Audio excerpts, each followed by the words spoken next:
All right. Today on Meet the Neighborhood, we're talking with artist, musician, singer, songwriter, performer, actor, writer. Have I forgotten anything, Kate, sir?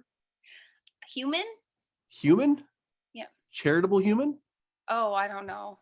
I aim to be. Come on. How many charity gigs have you done where you have donated your time and services over the years? 10,000?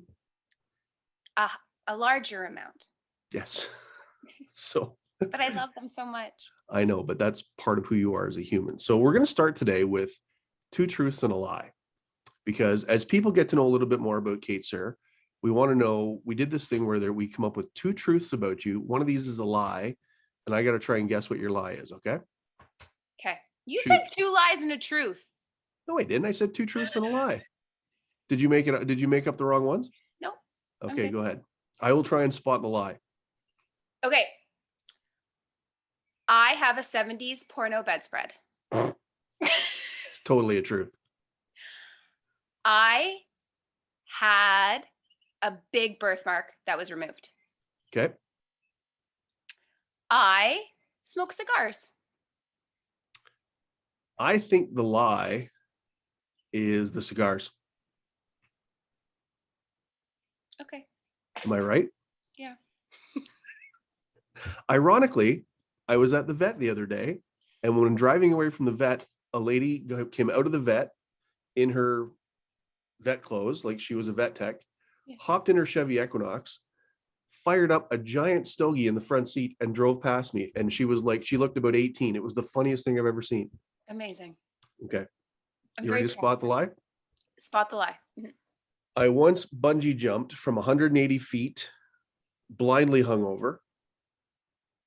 2, I once accidentally ball sacked Jim Cuddy backstage at a concert that made for an awkward encounter. And 3, before my media career, I was a behavior therapist working in an autistic adult group home.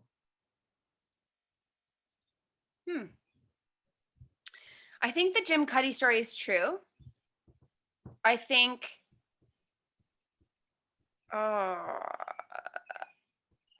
the bungee jumping is true. I think the group home was false. Incorrect. Got my psychology degree, worked as a behavior therapist with autistic adults for several years. Okay. Burnt out, went into media. I didn't know that, Joel. Bungee jumped, crazily hungover one time at whitewater rafting in the Ottawa Valley. And I don't encourage people to do that, because when you get dunked into the water and get sucked back up at 90 miles an hour, you clean out your sinuses pretty quickly. And although I have met Jim Cuddy backstage on a couple of occasions and interviewed him a couple of times, I have never ball sacked him. Okay. But I feel like he's the kind of guy that would be okay with it. I think he would forgive you very quickly. He's really kind. But you know what? That was a good one, because you made that one up really fast and it was creative. I'm still back at your 70s porno bedspread. That's awesome. Listen, I bought that the other day on Wayfair. I saw an idea I had on Pinterest. I purchased this bedspread. It came yesterday and it is wrong. Does it match your 70s Afghan? I know you have a 70s Afghan. Look at that. Yes, that's wicked. It's velvet and gold. Oh my God, Anne would love this because her favorite color is yellow and gold. Oh, interesting. Well, and she mocks me that I don't like gold that a whole bunch. So she would be very proud of you right now. Do tell her that if she would like it, it's hers. I don't think she's. I won't allow it. No one should allow it. Let's quickly ask you about your puppy, because you're a crazy dog mom. Like, we're insane dog parents. Like, we've gone off the deep end. Like, look at this. Come on. We're proud of it, though. Like, we've lost our minds. Your little puppers went through a tough time. How's he doing?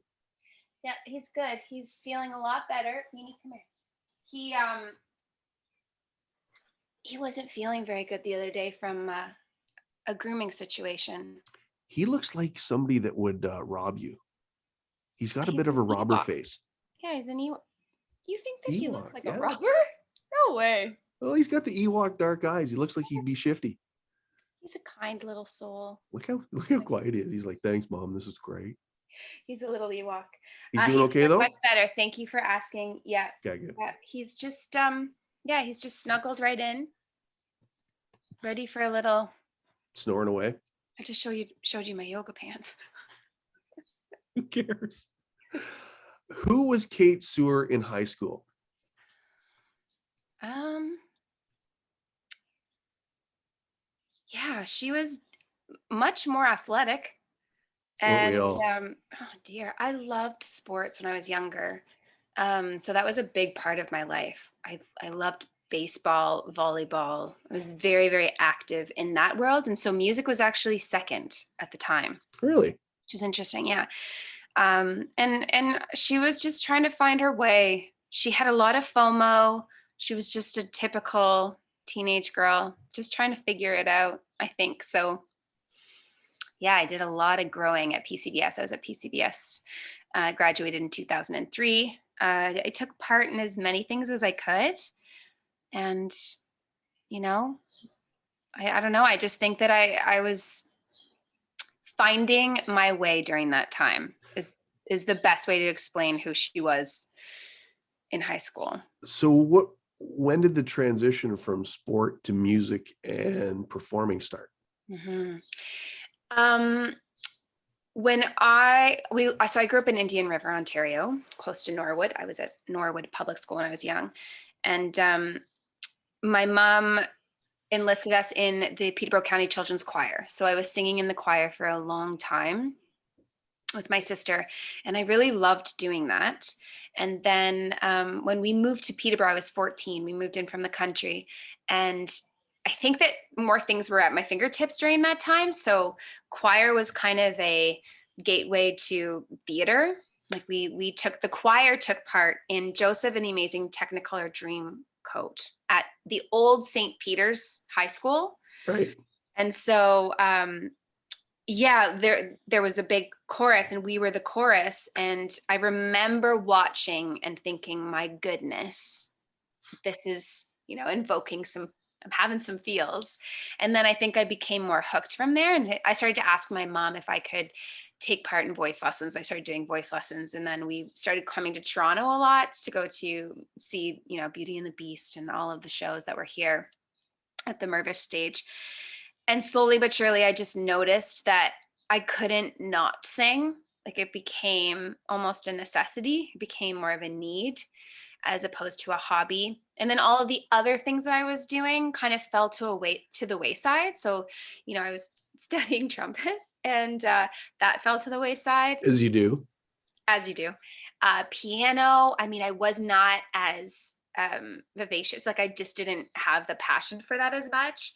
And then slowly but surely in high school, we did the Wiz and I got to play Dorothy. Oh, wow.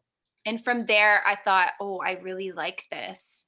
So my teacher pulled me aside at the time and he just said, I think that you could do this. Like, I think you could do this if you wanted to do it. So I started talking to the guidance counselor and there were lots of conversations at the time, setting me up for the painful road that it is because it's a world full of rejection. And yeah, it's just you have to be very sturdy in yourself in order to survive this business. And so I was given a lot of speeches about that, and I still thought, okay, I'd like to give it a try. So I stopped playing sports. I went to Western University and I studied opera for a year. Opera.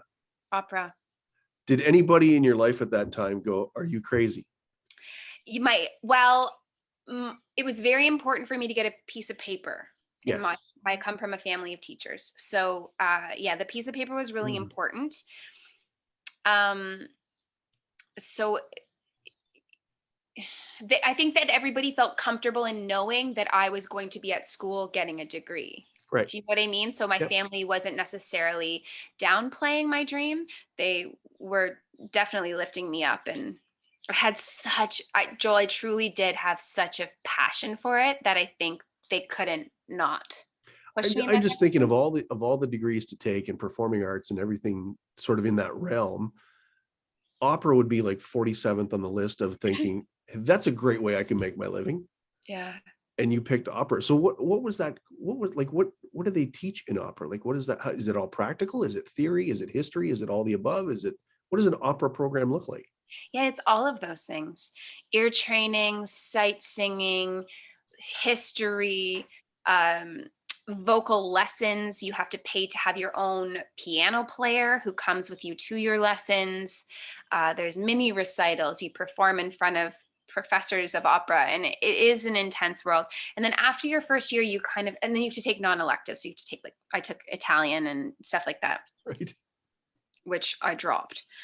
But I really think that it was a huge learning lesson for me because I didn't fit in. I just didn't fit in at all. I was the odd woman out for sure.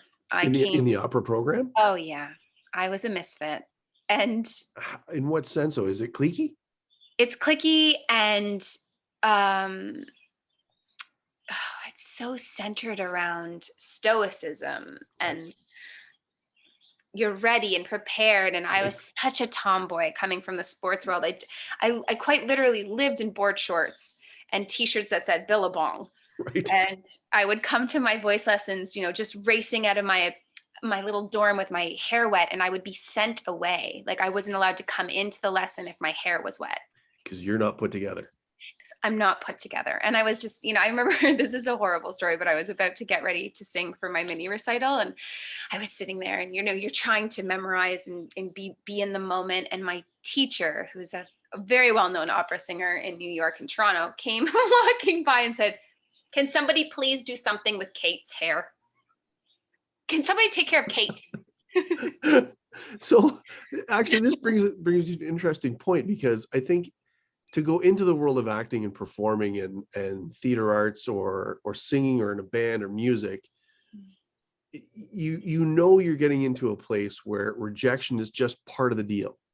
Like you're gonna be told no, you're gonna be picked apart, your appearance, your voice, your friend groups, your everything, your image will be picked apart. At what age did you start to learn to try and let some of that stuff go so it doesn't just eat you up? Like, how did you manage that, especially in the opera program at a young age, being told, can someone just take care of her, please? Fix her up. I had some family problems during that time. My parents separated. My mom was diagnosed with an illness. My dad wasn't well, and so I actually dropped out. I couldn't. My threshold was not working. Yeah, that's a I, lot I going on. I didn't have enough wiggle room for that world. Like it wasn't a nurturing, safe environment in which I felt like, I could heal and try to find my way. Because you're still, again, you're 19. You're just trying to figure it out. And so I moved home and I started to try to rebuild myself and figure out what it was that I wanted, because I think I was steered towards the piece of paper and opera school because opera is the foundation. Any great singer that I know is usually classically trained. So I think there was a lot of pressure to do the right thing. And I will say that one of my mini recitals I sang, it was musical theater week, and I was able to sing If I Were a Bell from Guys and Dolls.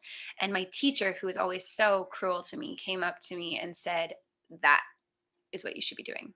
You are so much happier doing that." So she gave me a gift. She did. And I left and came home, rebuilt. My mom showed me the program at Humber College, and it's a four-year degree jazz program. And so I went there and I learned every sort of genre that I could. So I was in a Latin band, an R&B band, bluegrass, pop, funk. And that's when I started to learn about the industry and how it is, it's fickle. It's your fickle little friend. And you have to really, really want it, but it is rejection most of the time. You have to want it really badly. You have to know that you're not going to have vacations like all of your friends, or the really fancy toilet paper, or go to the dentist very often. I love that that's your measuring stick, the fancy toilet paper. It was for a long time. Yeah, you got three So ply. I'm coming to your yeah, house. 3-ply Sherman. Oh, hello. And then sneak some into your bag, you know. But no, I learned there more about the industry. We had some amazing teachers like Rick Emmett from Triumph. Do you know the Yeah. band Triumph? Rick Yeah, Emmett was one of my favorite guitar players growing up. To this day, when I hear some of his 80s stuff, like he played so effortlessly. I was like, you're a freak. Stop it. You're he's making, brilliant. Yeah, yeah. he was one of our teachers there, and just these wonderful musicians who were in the industry and actively playing.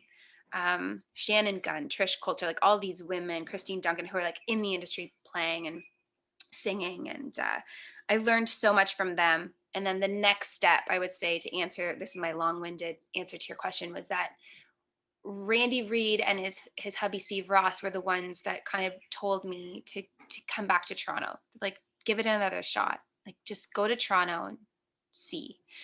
And the first 2 years were really hard because I was 32, and an agent said to me, I don't know if I can launch a 32-year-old's career.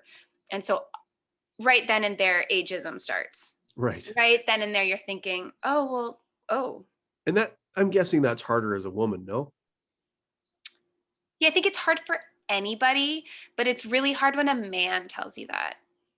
An older man in the industry says to you, I don't know if I can launch a 32-year-old's career. And then I just think back to all of these incredible actors like Alan Rickman, who started in his, like, they're, it's just so silly to me that ageism and all of these things are still part of the conversation, because Meryl Streep in my mind is doing some of her best work ever still. You know what I mean? Yep. So yeah, that's Joel where it started. That's when it really hit me how hard it was going to be. So I learned very quickly through very wise words given to me by Linda Cash, people like that, incredible mentors. You go into the room, you do the work, you have your 5 minutes, and you do it because you love it, and you show them what you can, and then you leave it as soon as you leave, like it's gone, instead of sitting and waiting and thinking, and it's mental warfare. What's wrong with me? Was I not good enough? Was I too short? Was I too skinny? Was I too fat? Like it's just ridiculous. That's actually really good advice in any career. Yeah. Like, do the work, do as best as you can do, put the work and yourself forward, and let the chips fall. Because once it's out of your control, it's out of your control, and worrying about it is just wasted headspace.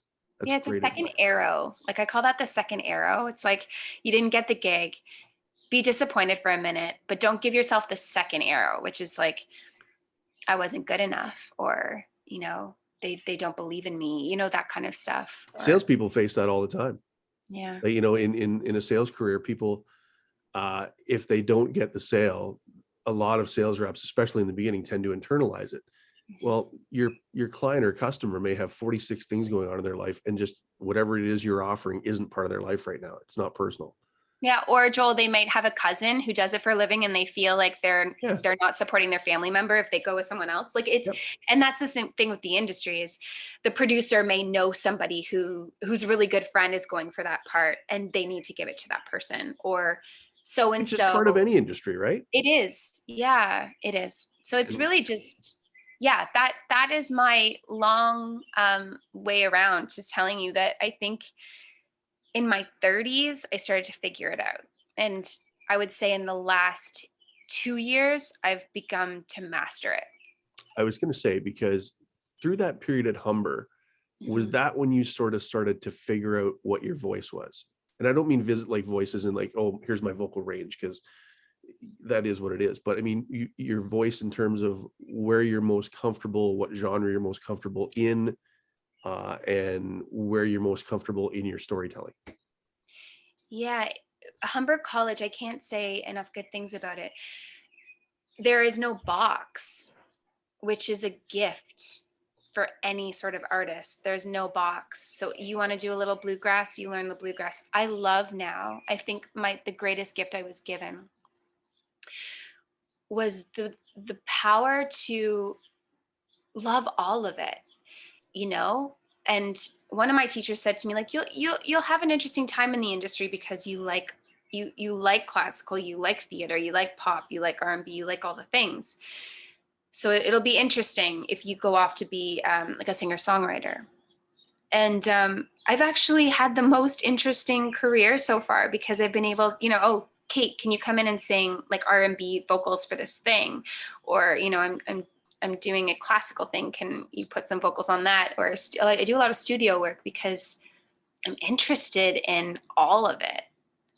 It's So funny. Humber gifted me with that. It's funny you bring that up because when we look at sort of your body of work, it's been, yes, there's studio work, but you've performed on stage with the likes of Jim Cuddy and you've been the Little Mermaid. there's Oh such yeah, a it's so random. there's such a wide chasm there of, and to be honest, a wide skill set. Like I don't know a lot of performers that can make that shift between genres or between environments. Like a theater environment, I used to joke in radio, like we can bring an actor into the radio environment and they can do our job. We can't go the other way. It's a whole different skill set. It's a whole different mindset. And, being on stage is such a way different presence than performing in a studio. And I'm wondering, from like with those experiences, like at what point was there an excitement about it? Like to go from stage or bars or pubs or guitar playing in band environment to the Little Mermaid on stage in Toronto. At what level was there fear involved there? You're like, oh my God, I'd love to do that. Let's just go try it. Like, is that even part of your thought process? Because I think as a performer, for a lot of people, it's kind of terrifying to go from one to the other to the next. Did any of that come into play, or were you just going for it because you thought this is an awesome part I would love to play? I think that it was during that time, it was a continuous battle with imposter syndrome. Like I just kept thinking like, oh, You should I'm explain not. to people what that is, because Yeah, it's a it's just real thing, especially it. with successful women. It is such a real thing. It's almost like this. I want to say it's like my little inner critic. It's that little voice, and not the healthy little voice, like our intuition. Because I think I have two voices, like kind of like Right. those wolves that we feed. And my little spirit will always say to me, the one that I think is light, will say, "Oh my gosh, what a like gratitude! Like this is a blessing. You can do this. Do the work." And then the other one is like the little imposter syndrome moments that I will have where you're not, there's someone way more qualified to do that. You're not actually as qualified as you think you are to be doing this right now. Or Oh my God, if they find out who I really am, oh, I'm going to blow this gig and they're going to kick me out of this production. totally. Yeah. So I did have many moments of that. And even, even the Little Mermaid, that was like, I've never said this out loud before, but that was an interesting gig for me because it wasn't a Mirvish theater. It was the Lower Ossington Theater, and they give a lot of opportunities for young actors in Toronto to perform. But someone that I know said, "Oh, I don't know why people are so hyped about Kate doing that thing. It's just this theater. It's not Mirvish. It's not national tour." Because Peterborough is so unbelievably supportive, like Mm-hmm. unbelievably supportive of me during like all of those, to me, these tiny little wins, because in the industry you just don't know if you're going to make it. You're poor all the time, like as we talked about, there's rejection, there's lots of moments of like, oh, I'm never going to get that part. Like it's just a really interesting journey, it's a gift because it gives a lot of resilience to a person, builds resilience. But I remember that moment thinking, oh, it's just this. That's not good enough. And so I struggled with that for about a year. I carried that with me in my little backpack. And then I was able to let it go because I realized that I wouldn't have traded anything for that experience because I learned so much. I performed on a stage in Toronto, which I had never done, and I met family. Like I met a theater family, and they're still dear friends of mine to this day. So it's like, to that person who said that, I was like, you know what? That in itself was a gift as well, because I was able to very quickly learn that other people's opinions don't matter. It's up to you to find experience and gratitude and be humble in every situation you are in, whether you're at the Kennedy Center or you're off Broadway. Right. So, I mean, yeah, I've learned a lot in those moments. And yes, fear has played a lot of a lot of parts, but I kind of like that in a way, because every time I finish doing the thing, I'm like, I did that thing. Like I did it. I didn't think I could, and I did the thing. They And it kicked its just ass. keeps getting, then I get a little bit more confident and a little bit more confident. And then, it's good.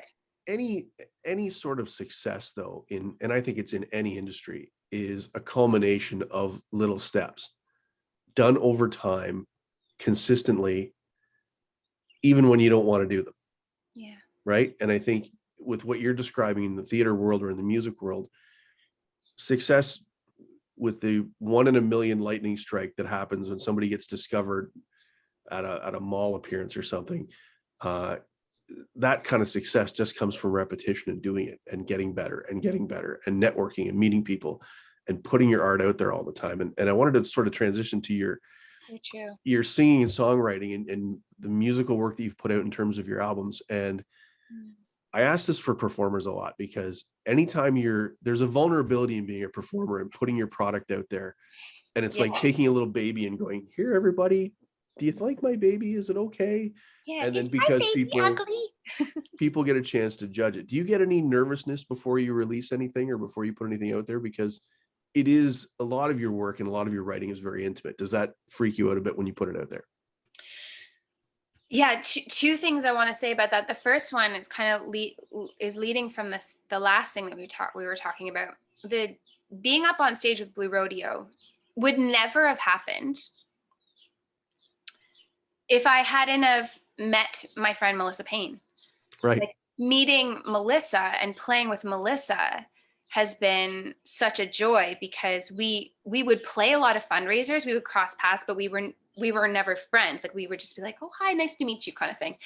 And then slowly but surely we're like, oh, let's, like, I really like you, like let's play. And then from there, so many other opportunities opened because of networking and of community. So I just wanted to bring that back to like being on stage with those guys. Like, I mean, it's just such a tiny little, we are lost together, like it's just such a tiny thing, but such a, a monumental moment in my life, just to stand there and look at them and be there and look at Melissa and feel gratitude for my dear friend who is like, come do this thing. Or Greg Keeler, meeting Greg Keeler and him being like, come up on stage, come up on stage.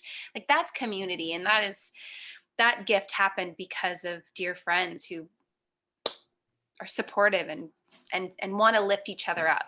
Really incredible. So that was a gift definitely given from Melissa and Greg. And then the singer songwriter stuff, that's my biggest hurdle, I would say. I still have imposter syndrome when it comes to my work and writing. So I'm still working on that, to be honest, Joel. Like The it's ironic part about that, though, is that writing is so personal, and imposter syndrome, by definition, means you're sort of comparing yourself to other people. How do yeah. you how do you jive that to when you're comparing your own stuff to nobody else because it's your stuff? Yeah, it's not necessarily it's what it is that I listen to people like Laurie McKenna and Brandy Carlisle. They're my favorite writers, and John Prine, and I listen to people like that, and I think to myself, I'm not a songwriter like they're a songwriter. That's what I think, because I started much later. I started writing later, and and so even still, when I pick up the guitar and I try to write, I just still struggle with that that little voice that makes it hard for me to do the work. So I'm reading a great book right now called The War on Art, and Stephen Pressfield. It's such a good book for anybody, because he's talking about resistance. And I've been journaling and thinking a lot about resistance. Like, why do I have resistance to it? And the resistance is coming because maybe I don't think I'm good enough to do it. So it's an interesting question, because I've been working on that a lot over the last couple of weeks. I'm trying to make writing my everyday job. Just as you get up to do your thing every day, writing it can fall to the wayside. You have to like sit like a blue collar and sit there and do the work. And I find it intimidates me because yeah, I'm still working on that. Ann and I were coming back from the East Coast one time, and we stopped in Maine at this hilarious Paul Bunyan monument Yeah. with the blue ox and the whole bit. And the security guard that was working there, I got talking to him, and it turns out he was Stephen King's roommate in university. And we got talking about his writing. I said, oh, as a kid, I used to read Stephen King all the time. But he just wrote so much, like some of his books were so long, it felt like it took forever to get through it. And he goes, you know what? He practiced writing in school every day. Before his head hit the pillow, he wrote 500 words. Didn't matter if he was stoned, blind, drunk, had come home from a date. His head didn't hit the pillow till he wrote 500 words a day. And it's that practice of doing something to master. You mentioned mastery earlier, and that practice of doing something to master it, I think is where that, like, that kind of, to me, is the secret sauce. And the more you practice something, the better it's going to get, and the more comfortable you're going to get. And I think in your situation as a singer songwriter, finding out who you are as a writer, I think, is just repetition. And, you know, every time you write something, it improves, it flexes that muscle for you.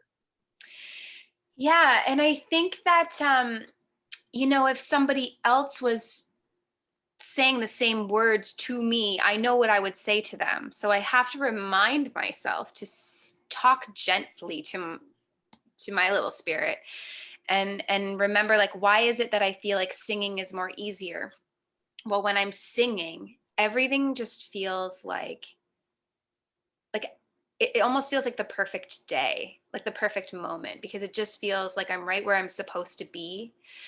And I've worked so hard on that craft. Like, I've put in hundreds, millions of hours into that. And I still take workshops all through COVID. I've been taking countless workshops. That's what I've spent any extra coin I have had, is on workshops with directors and writers and people in the industry who I admire. And I've been mentored by them. And I'm just so grateful for their wisdom, because what I'm realizing is that if I believe in what I'm saying, that's all that matters. Mm-hmm. That's all that matters. You have to tell the truth and be in the moment and honor the story. And I think if I can take that and bring that into my songwriting, then the imposter syndrome it'll wash away. It'll melt, because it won't matter what anybody thinks, because that's not the point. Bob Dylan didn't care what anybody thought. He spoke the truth. And in speaking his truth, he was so passionate about his truth. Other people were passionate about it. So I just think that's where I need to bring that back in. So yes, fear. I think when you get to a position in life where you stop caring what people think and putting weight on what people think, that's kind of the moment you become bulletproof. And I think as a performer, it's almost an essential. It's because without it, like you said, the imposter syndrome can creep in. And once you get to that point of not being so concerned about how other people are going to judge the work, that's the beauty of art. You can put art out there and everybody gets the chance to have an opinion on it, right? So true. And I think, you know, as you sort of kind of go through this journey, where do you see yourself, or where would you, everybody has a vision of, or should have a vision of what they want from their lives, personal, professional, otherwise. What vision do you have for yourself 5 years from now? Or do you? Do I? Yeah, I think that I would say I just want to be really proud of the work that I've done and know that I did my best and build community. I think I'll be able to sleep easier knowing that I didn't sacrifice anything, my integrity, or I hope I'm humble and kind and just stay on that path. And I'll know that in 5 years, if I'm still doing the same thing in 5 years I'm doing now, I'll still be very happy with that. As long as there's community building and the lifting up and the writing with my friend Meg and writing shows and doing things like that, I don't need to hit a pinnacle. I think I've decided that. Like, I don't need the big labels to come chasing me or Broadway to call. I think if I could just continue even living like this, that's great. Tell us a little bit. I love it. You and Meg Murphy started the Veranda Society as, I want to say, like a traveling roadshow during COVID, where you guys like literally went, okay, people can't come to perform or come to the performances, so we're coming to you. Yeah. And you guys sat down and wrote a show. Well, 2 shows, actually. 2 shows, right? 3. 3. Yeah, So but last summer. It started last summer. yeah, and there's the Christmas show and then the St. Patty's show. I forgot about that. Yeah. And now you guys are writing a show for Fourth Line Theater where maybe somebody can actually come and see you guys instead of the Traveling Road Show. And what have you guys got put together? I know you're still writing it, but like, what have you guys? What's the tone or feel of the show, and what would people be looking forward to? Right. I think that we're trying to think of it as where we've been, where we are, and where we're going. Cool. So that's sort of our focus right now. It's holding space for one another, I think, to grieve and celebrate, and just it's an 80-minute show, music and song intertwined. We have Saskia Tompkins coming with us. So Saskia is a local fiddle, cello. Oh my gosh, she's a multi-instrumentalist. She is absolutely incredible. She's such a gifted musician and person. I love her so much. So she's going to be playing with us as well. And out at the farm, we are hopefully going to entertain people and bring some laughter just by taking the piss out of ourselves. Yeah. And not taking ourselves too seriously as we tend to do.